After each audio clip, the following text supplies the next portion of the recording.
There are places on the map that locals refuse to visit after sunset. We laughed when we heard that warning. By sunrise, none of us were laughing anymore. It happened during one summer weekend. 5 of us loaded our small boat and headed toward a tiny island we had visited many times before. It was quiet. No houses. No phone signal. Just trees, water, and complete silence. We had camped there before. Nothing strange had ever happened. At least, that's what we believed. By evening, we built a campfire. We cooked food. Told scary stories. And watched the stars. Everything felt perfect. Then one of my friends suddenly stopped talking. He stared into the forest. His face turned completely pale. He quietly asked, "Did you guys invite someone else?" We all turned. Standing between the trees were 2 people. A man. And a woman.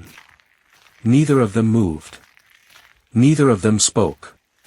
They simply watched us. We waved. No response.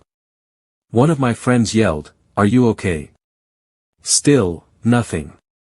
Then the man slowly lifted one hand, and pointed deeper into the forest. As if he wanted us to follow him. None of us moved. A strange feeling settled over the entire campsite. It felt wrong, completely wrong. After a few seconds, both figures turned around, and silently disappeared into the darkness. We grabbed our flashlights. Curiosity won. We walked toward the place where they had been standing. The trees were thick. The ground was soft. But something didn't make sense. There were no footprints. No broken branches. No sign that anyone had walked through there. It was as if they had never existed. We hurried back to camp. No one joked anymore. No one even spoke. Around 2 a.m., I woke up to footsteps. Crunch, crunch, crunch, someone was walking around our tents. Slowly. Carefully, I looked outside. Nobody. The footsteps continued. Circling us. Again. And again. Then, they suddenly stopped. Right behind my tent. I could hear breathing. Heavy. Slow. Only inches away. I held my breath. My heart pounded so hard I thought whoever was outside could hear it. Then, silence. None of us slept again. The moment the sun came up, we packed everything and rushed toward the boat. As I picked up my backpack, something caught my eye. Standing beside a tree, was a human-shaped figure. Made entirely of sticks.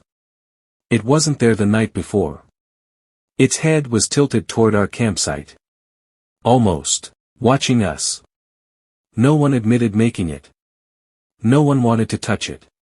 We left immediately. When we reached the mainland, we told an older fisherman what had happened. His face lost all color. He quietly said, "You're lucky you left before dawn." I asked why. He looked back toward the island, then whispered, "Some people are invited into those woods. And never come back." To this day, I still love camping. But if someone tells me an island is cursed, I don't ask questions anymore. I simply turn the boat around. The ocean keeps secrets. But sometimes, those secrets are tied to the boat beside yours. I had lived at the marina for almost 2 years. It was peaceful. Every morning, the sound of waves. Every night, complete silence. Or at least, that's what I thought. A new boat arrived one rainy afternoon. The owner introduced himself as Buddy. He smiled. Shook my hand. But something about him felt wrong. His boat looked abandoned. Dirty ropes. Broken windows. Rust everywhere. And there was one thing nobody could ignore. The smell. It wasn't fish. It wasn't fuel. It was something much worse. A rotten smell that drifted across the entire dock. Everyone complained. Buddy always laughed it off. Probably spoiled bait. But nobody believed him. Days passed. Buddy rarely left his boat. He only came outside late at night. Always looking over his shoulder. Always nervous.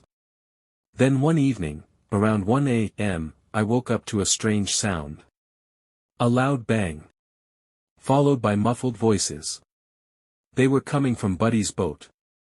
At first, I thought he was watching TV. Then I heard it. A scream. Short. Desperate.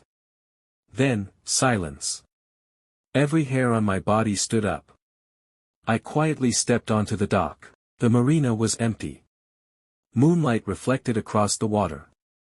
Buddy's cabin light was still on. Then I saw him. Standing perfectly still on the deck.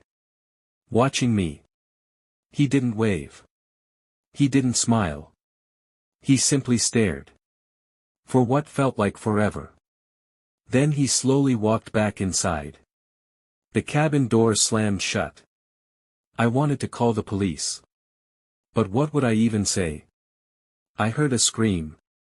It didn't feel like enough. The next morning, the smell had become unbearable. Seagulls circled above Buddy's boat. Even they refused to land. A few neighbors joked about it. Nobody wanted to get close. That night, the screaming returned. This time, it lasted longer. I immediately called the police.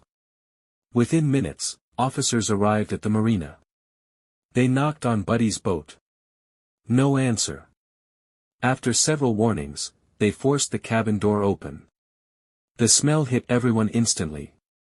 Officers searched every room. They found no hostage. No injured person. No body. But they did find something disturbing. Heavy chains bolted to the floor. Broken handcuffs. Blood stains that someone had tried to scrub away. Buddy was gone. His boat had been abandoned only minutes before police arrived. No one knows how he escaped. His boat was seized. The investigation stayed open for months.